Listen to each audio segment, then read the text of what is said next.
बच्चों, आज हम पढ़ेंगे क्लास 9th सामाजिक अध्ययन के अंतर्गत अर्थशास्त्र विषय का अध्याय 3 निर्धनता एक चुनौती। हम आपको बताएंगे बच्चों इस पाठ से संबंधित प्रश्नों के उत्तर अभ्यास प्रश्न उत्तर में। तो चलिए शुरू करते हैं। सबसे पहला प्रश्न है यहाँ पर आपका, भारत में निर्धनता रेखा का आकलन कैसे किया जाता है? आपने पाठ में पढ़ा होगा।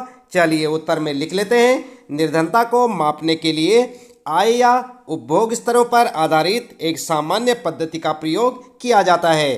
भारत में निर्धनता रेखा का निर्धारण करते समय जीवन निर्वाह के लिए खाद्य आवश्यकता, कपड़ों, जूतों, ईंधन और प्रकाश, शैक्षिक एवं चिकित्सा संबंधी आवश्यकताओं आदि को मुख्य माना जाता है। इन भौतिक मात्राओं को रुपयों में उनकी कीमतों से गुणा कर दिया जाता है। ठीक है, आगे लिखेंगे। निर्धनता रेखा का आकलन करते समय खाद्य आवश्यकता के लिए वर्तमान सूत्र वांछित कैलोरी आवश्यकताओं पर आधारित है।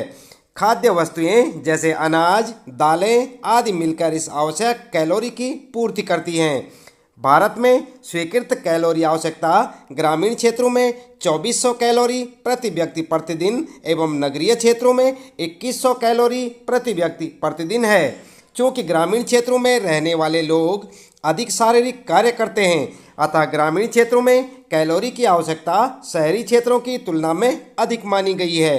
अनाज आदि के रूप में इन कैलोरी आवश्यकताओं को खरीदने के लिए प्रति व्यक्ति मौद्रिक व्यय को कीमतों में वृद्धि को ध्यान में रखते हुए समय समय पर संशोधित किया जाता है। इन परिकल्पनाओं के आधार पर वर्ष 2000 में किसी व्यक्ति के लिए निर्धनता रेखा का निर्धारण ग्रामीण क्षेत्रों में 328 रुपये प्रति माह और शहरी क्षेत्रों में 454 रुपये प्रति माह किया गया था। आई बात समझ में? इस प्रकार से आप अपने इस पहले प्रश्न का उत्तर लिख सकते हैं बच्चों। इसके बाद शुरू होता आपका दूसरा प्रश्न है, क्या आप समझते हैं कि निर्धनता आकलन का वर्तमान तरीका सही है? उत्तर में आप लिख सकते हैं।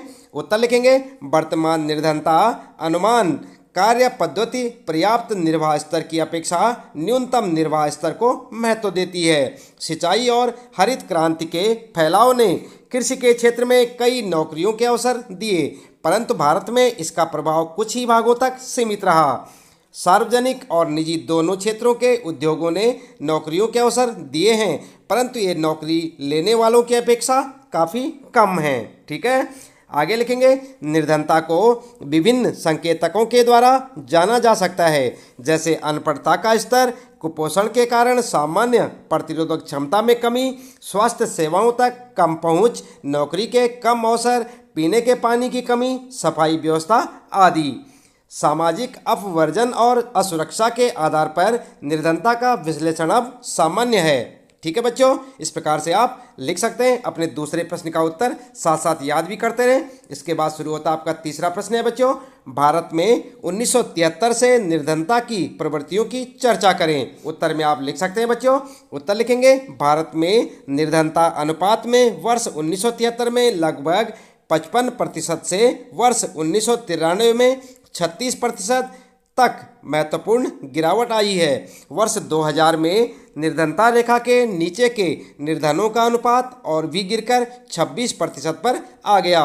यदि यही प्रवृत्ति रही तो अगले कुछ वर्षों में निर्धनता रेखा से नीचे के लोगों की संख्या 20% से भी नीचे आ जाएगी।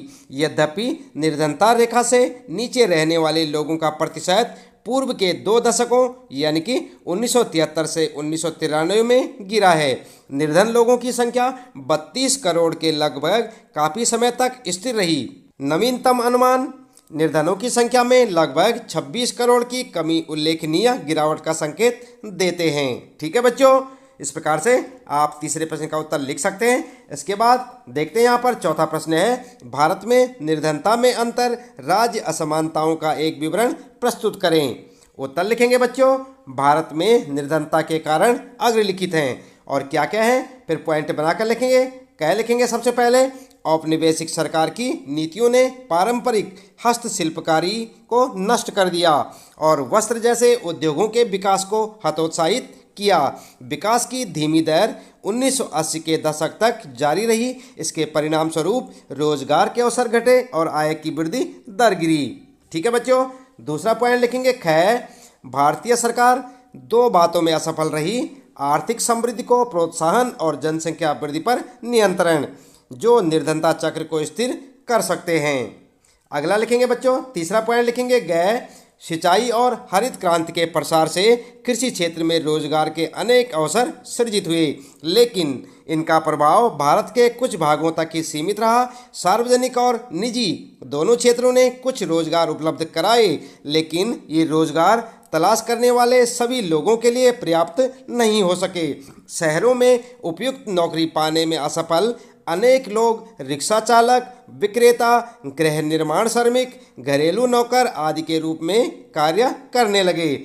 अनियमित और कम आय के कारण ये लोग महंगे मकानों में नहीं रह सकते थे, वे शहरों से बाहर झुग्गियों में रहने लगे। विभिन्न सामाजिक सांस्कृतिक तत्व जैसे जाति, लिंग भेद और सामाजिक अपवर्जन जो मानव निर्धनता को बढ़ावा देते हैं। अगला पॉइंट लिखेंगे बच्चों, घ छोटे किसानों को बीज, उर्वरक, कीटनाशकों जैसे कृषि आगतों की खरीदारी के लिए धनराशि की जरूरत होती है। क्योंकि निर्धन कठिनाई से ही कोई बचत कर पाते हैं, वे इनके लिए कर्ज लेते हैं। निर्धनता के चलते पुनः भुगतान करने में असमर्थता के कारण वे ऋणग्रस्त हो जाते हैं। अतः अत्यधिक ऋणग्रस्तता निर्धनता का कारण और परिणाम दोनों हैं। ठीक है बच्चों, अगला लिखेंगे, गैं आय असमानता भारत में निर्धनता का मुख्य कारण है। इसका मुख्य कारण भूमि और अन्य संसाधनों का असमान वितरण है। ठीक है बच्चों, इस प्रकार से आप लिख सकते हैं अपने चौथे प्रश्न का उत्तर। फिर शुरू होता है आपका पांचवा प्रश्न, उन सामाजिक और आर्थिक समूहों की पहचान करें जो भारत में निर्धनता के समक्ष निरुपाय हैं। उत्तर में आप लिख सकते हैं बच्चों, जो सामाजिक समूह निर्धनता के प्रति सर्वाधिक असुरक्षित हैं वे अनुसूचित जाति और अनुसूचित जनजाति के परिवार हैं। इस प्रकार आर्थिक समूह में सर्वाधिक असुरक्षित समूह ग्रामीण कृषक, श्रमिक परिवार और नगरीय अनियमित मजदूर परिवार हैं। इसके अतिरिक्त महिलाओं, वृद्ध लोगों और बच्चियों को अति निर्धन माना जाता है, क्योंकि उन्हें सुव्यवस्थित ढंग से परिवार के उपलब्ध संसाधनों तक पहुंच से वंचित रखा जाता है। ठीक है बच्चों, इसके बाद आइए देखते हैं यहाँ पर छठा प्रश्न है, भारत में अंतर्राज्यीय निर्धनता में विभिन्नता के कारण बताइए। उत्तर में आप लिख सकते हैं बच्चों, प्रत्येक राज्य में निर्धन लोगों का अनुपात एक समान नहीं है। यद्यपि 1970 के दशक के प्रारंभ से राज्य स्तरीय निर्धनता में सुदीर्घकालिक कमी हुई है। निर्धनता कम करने में सफलता की दर विभिन्न राज्यों में अलग अलग है। 20 राज्यों और केंद्र शासित प्रदेशों में निर्धनता अनुपात राष्ट्रीय औसत से कम है। दूसरी ओर निर्धनता अब भी उड़ीसा, बिहार, असम, त्रिपुरा और उत्तर प्रदेश में एक गंभीर समस्या है। उड़ीसा और बिहार क्रमशः 47 और 43% निर्धनता औसत के साथ दो सर्वाधिक निर्धन राज्य बने हुए हैं। इन राज्यों में ग्रामीण और शहरी दोनों प्रकार की निर्धनता का औसत अधिक है। उड़ीसा, मध्य प्रदेश, बिहार और उत्तर प्रदेश में ग्रामीण निर्धनता के साथ नगरीय निर्धनता भी अधिक है। इसकी तुलना में केरल, जम्मू कश्मीर, आंध्र प्रदेश, तमिलनाडु, गुजरात और पश्चिम बंगाल में निर्धनता में उल्लेखनीय गिरावट आई है। अनाज का सार्वजनिक वितरण, मानव संसाधन विकास पर अधिक ध्यान, अधिक कृषि विकास, भूमि सुधार उपायों से इन राज्यों में निर्धनता कम करने में सहायता मिली है। ठीक है बच्चों, इस प्रकार से आप छठे प्रश्न का उत्तर लिखेंगे। इसके बाद शुरू होता है आपका यहाँ पर सातवां प्रश्न है, वैश्विक निर्धनता की प्रवृत्तियों की चर्चा करें। उत्तर में आप लिख सकते हैं बच्चों, विकासशील देशों में अत्यंत आर्थिक निर्धनता में रहने वाले लोगों का अनुपात 1990 के 28% से गिरकर 2001 में 21% हो गया। यद्यपि 1980 से वैश्विक निर्धनता में उल्लेखनीय गिरावट आई है, लेकिन इसमें बृहद क्षेत्रीय भिन्नताएं पाई जाती हैं। तीव्र आर्थिक प्रगति और मानव संसाधन विकास में बृहद निवेश के कारण चीन और दक्षिण पूर्व एशिया के देशों में निर्धनता में विशेष कमी आई है। चीन में निर्धनों की संख्या 1981 के 60.6 करोड़ से घटकर 2001 में 21.2 करोड़ हो गई।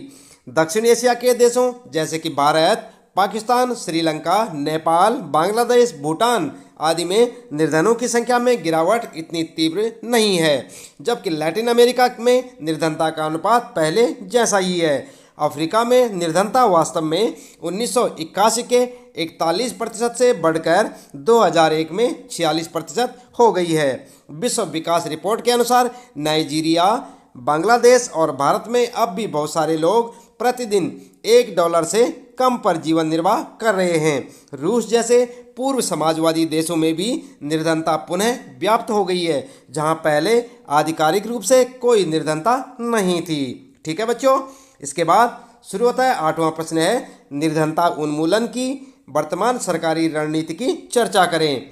तो उत्तर में आप लिख सकते हैं बच्चों, सरकार की वर्तमान निर्धनता निरोधी रणनीति मोटे तौर पर 2 कारकों पर आधारित है।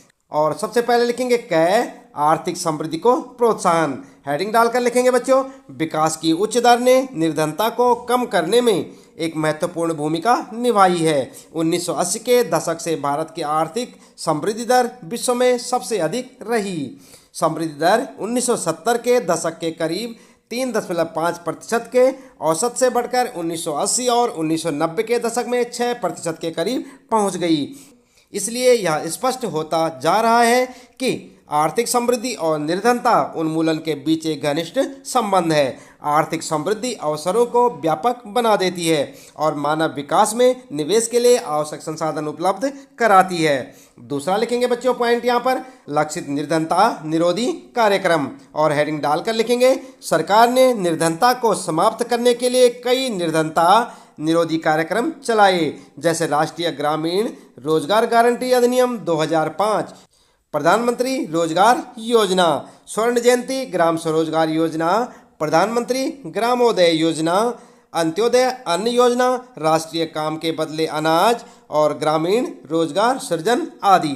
ठीक है, इसके बाद बच्चों फिर शुरू होता आपका यहाँ पर 9वां प्रश्न है, निम्नलिखित प्रश्नों के संक्षेप में उत्तर दें। और सबसे पहले क्या है आपके लिए, मानव निर्धनता से आप क्या समझते हैं। क्या लिखेंगे उत्तर में, उत्तर लिख सकते हैं बच्चों, मानव निर्धनता की अवधारणा केवल आय की कमी तक सीमित नहीं है। इसका अर्थ है किसी व्यक्ति को राजनीतिक, सामाजिक और आर्थिक अवसरों का उचित स्तर न मिलना, अनपढ़ता, रोजगार के अवसर में कमी, स्वास्थ्य सेवा की सुविधाओं और सफाई व्यवस्था की कमी, जाति, लिंग भेद आदि मानव निर्धनता के कारक हैं। ठीक है, दूसरा प्रश्न है यहाँ पर, ख, निर्धनों में भी सबसे निर्धन कौन है। तो जानते हैं आप बच्चों, उत्तर लिखेंगे, महिलाओं, वृद्ध लोगों और बच्चों को अति निर्धन माना जाता है, क्योंकि उन्हें सुव्यवस्थित ढंग से परिवार के उपलब्ध संसाधनों तक पहुंच से वंचित रखा जाता है।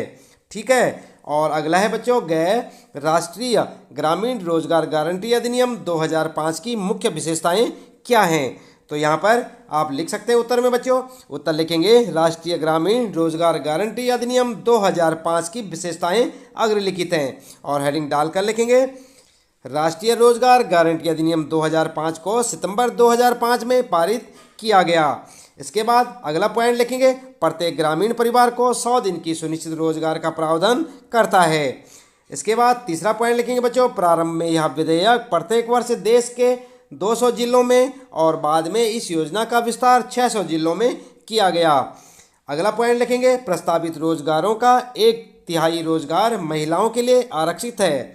अगला लिखेंगे, केंद्र सरकार राष्ट्रीय रोजगार गारंटी कोष भी स्थापित करेगी। ठीक है बच्चों, आगे लिखेंगे आप, इसी तरह राज्य सरकारें भी योजना के कार्यान्वयन के लिए राज्य रोजगार गारंटी कोष की स्थापना करेंगी।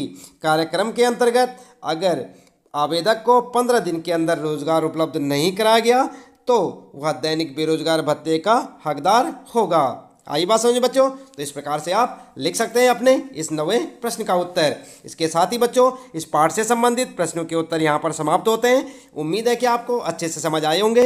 इसी प्रकार कक्षा 9 सामाजिक अध्ययन के सभी विषयों के सभी पाठों के प्रश्नोत्तर जानने के लिए आप लगातार जुड़े रहिए हमारे साथ, देखते रहे वीडियो। और यदि आप चैनल में पहली बार आए हैं बच्चों तो चैनल को सब्सक्राइब भी अवश्य कर दें, बेल आइकन भी दबा दें ताकि आपको आने वाली प्रत्येक पाठ की वीडियो की नोटिफिकेशन मिलती रहे।